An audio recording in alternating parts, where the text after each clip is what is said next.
I've seen a whole lot of web series over the years since Marble Hornets came into being. I've seen the other two major Slenderman series, Everyman Hybrid and Tribe 12. I've seen other major players in the Slenderverse like Dark Harvest, ML Anderson, and Whispered Faith.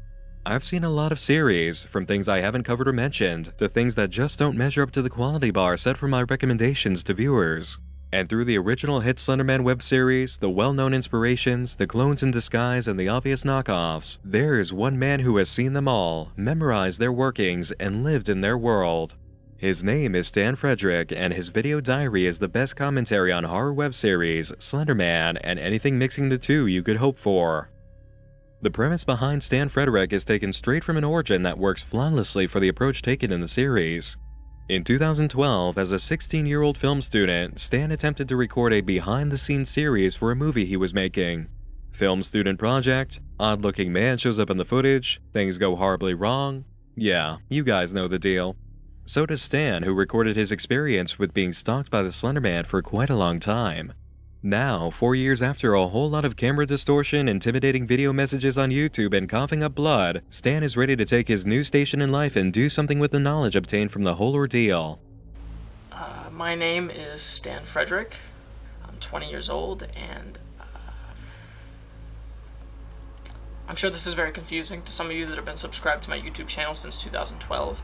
And in my 2013 video, the last video I posted on this channel, I basically said that I would never post here again. I'm back because I missed it. Me and you. I've been very lonely and such, and you know what, before I get into all that, I do want to make sure I cover everything that's happened that's important for those of you that are just joining me, because there's a little bit of context. So when I was young, I found myself faced with some very strange circumstances. Terrifying, even. A circumstance that was so horrifying and scarring that it cost me my family. It made me an orphan. It took away my childhood. I'd rather not get into the details, but in all honesty, eventually you'll probably find out what they are anyway, because they are kind of the driving force for what I'm doing now. What am I doing now? Well, I am spending my life helping people that have shared similar circumstances, because against all odds, I was able to escape from them. I'm free. The thing that was following me around, making my life a living hell, is not following me around anymore. Not many people can say that. I've made it my job to travel, to look for other people that have shared similar experiences, people that contact me, call me, message me, whatever, with their paranormal stories and sightings of unusual things. And I travel out to meet them, I investigate. A lot more often than I would think, I find stuff. After the events of my last update video, me and my girlfriend Susan, we packed up all our stuff from New York, and we moved over here to Maine, and this is my house in Maine. It is one of my favorite places in the world. It's quiet, it's a great place to just think in silence, and it's a great place for me to work on the things that I'm doing now, so I love it. It's like my little base of operations.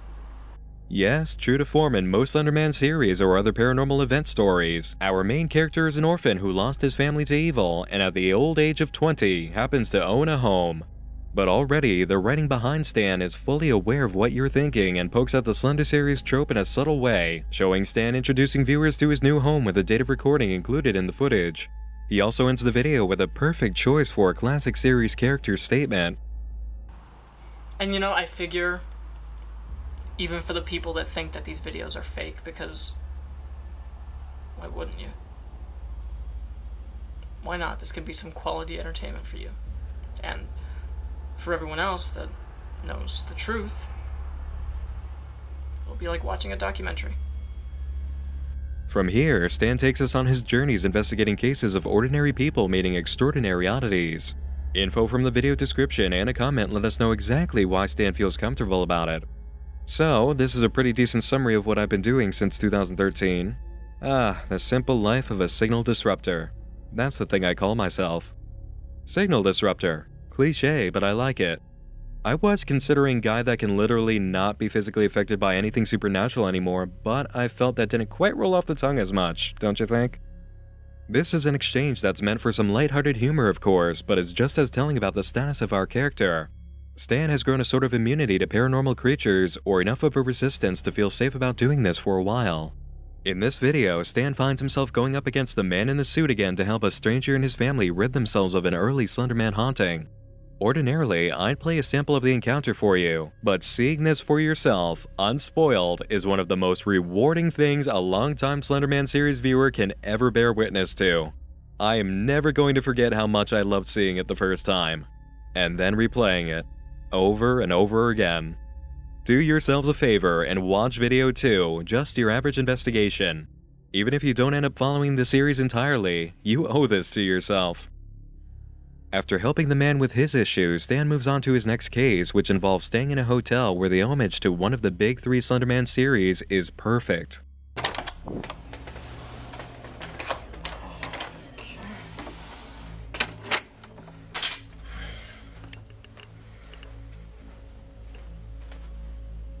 Wait. Oh my god. Why would they give me 2? I asked them for... fuck it. What the hell? I asked for a single, but they gave me a double. We then have a moment with Stan talking about prior cases and false alarms, learning more of who he is as a character, what he's been through, and feeling a ground fire of story and series plot underneath the moments of tribute and parody. That's a running theme found in Stan Frederick. This is a series that manages to pull off a very self-aware sense of parody, yet do so subtly, which means the more serious and character-driven aspect of the series does not lose its impact. Anyone who's watched Marble Hornets, Tribe 12, Everyman Hybrid, or really any handful of web series will be able to sense how many tropes, cliches, and general commonalities are quietly roasted by Stan Frederick, and it feels so good to see them dragged into this light for the first time and properly made fun of. The series is almost like a mockumentary in that sense, but still has a seriousness to it that keeps your attention and lets you know we're not just here to laugh. Stan may be facing events and creatures we've seen before, and they may be lightly parodied with a full sense of awareness behind the direction, but the character of Stan truly believes in what he's doing, and the events that he faces are real. Yes, he's a 20-year-old orphan who owns a home and investigates the paranormal, hopping from hotel to hotel and confronting creepypasta characters. But while making fun of the obviously hard-to-believe premise we've seen with so many Slenderman series heroes, he's still doing it as a real campaign to do good in the world, and you want to see more of his adventures. There are moments of exploring who Stan actually is as a person, and what his daily life is now like beyond what we see while he visits locations to confront a case. And the cases do get good. This goes beyond Slenderman for sure. Stan faces another very pale, very notorious monster, and also has an encounter with something brand new and original, a godsend from the web series heavens. The situation is played out so well, with such an awesome trick to the event that again, it's not right for me to spoil it. Episode 8, Something New, is what you'll want to check out for this one. Stan Frederick has been earning my respect for a while now by being the commentary on the entire Slenderman web series side of internet fiction that we've been missing, but episode 8, combined with how Stan's been building as a character, opened my eyes to the true possibilities of this web series. It may have begun as another Slenderman series in 2012 with much of the elements it now parodies involved, but the continuation is here to grow beyond that to a much bigger, more interesting, and truly exciting extent. Stan Frederick, in breaking the pattern of meeting creepypasta characters we've already seen a lot of, has given itself a wide field to play in as a monster-chasing series. We could be witnessing the beginning of the first web series version of a show like The X-Files, where we encounter crazy new monsters and events constantly and the main character grows with his experiences. I am genuinely surprised that we haven't seen something like this already. The idea is so attractive and so obvious with a format like YouTube working so well for it that my gut instinct tells me that someone has done it and I just haven't found it. And yet, if it's out there, I still don't know about it. Stan Frederick is the first, and coming from its origin as a Slenderman series, it just feels right for it to walk that path. Many have asked me how those inspired by Slenderman can make the transition from creating another Slender series to doing something new, and while there are 1,001 ways to do so, Stan Frederick wins so many points by actually taking that idea and literally making the transition from being a Slenderman story to something bigger and more exciting. That's not just admirable, it's insanely clever. This is how adaptive character building works. Instead of just making things move in a different direction, the story has opened up because of what the character's been through and the kind of choices that they've grown to make. It feels so natural, and it's something to be celebrated. Part parody, part drama, and altogether intelligent, Stan Frederick is to the web series scene what Deadpool is to superhero movies. Self-aware, smart, and ready to skewer the cliches and tropes we've come to see way too much of, while still showing that even though the stereotypes and formulas that built a genre may have gotten boring, we still have a lot of love for them, and we celebrate those tropes and cliches at the same time we're roasting them for being more worn out than Slenderman's suit. And while it serves up some much-needed parody and gets you to laugh, Stan Frederick still lets you know very firmly that there is a story developing here, with a character that's going to take us to interesting places and provide new experiences. I enjoy Stan Frederick on all its levels, and it's very exciting to anticipate where it's going to go from here. A new monster, a wide-open premise for exploration, and a full awareness of what's been done and what hasn't been seen. It's very refreshing. You may not get very many scares, but you're still going to find a lot to appreciate. Watch episodes 2 and 8 in particular. If you enjoy those, definitely subscribe. Thanks for joining me in the dark again this evening. I know this isn't usually the type of recommendation I bring you, but something that's been missing and as sorely needed as this had to be introduced to web series fans. Be sure to check out Stan Frederick and do subscribe if you like what you see. Make sure to hit the like button if you enjoyed this recommendation, and let me know what your thoughts are in the comments below.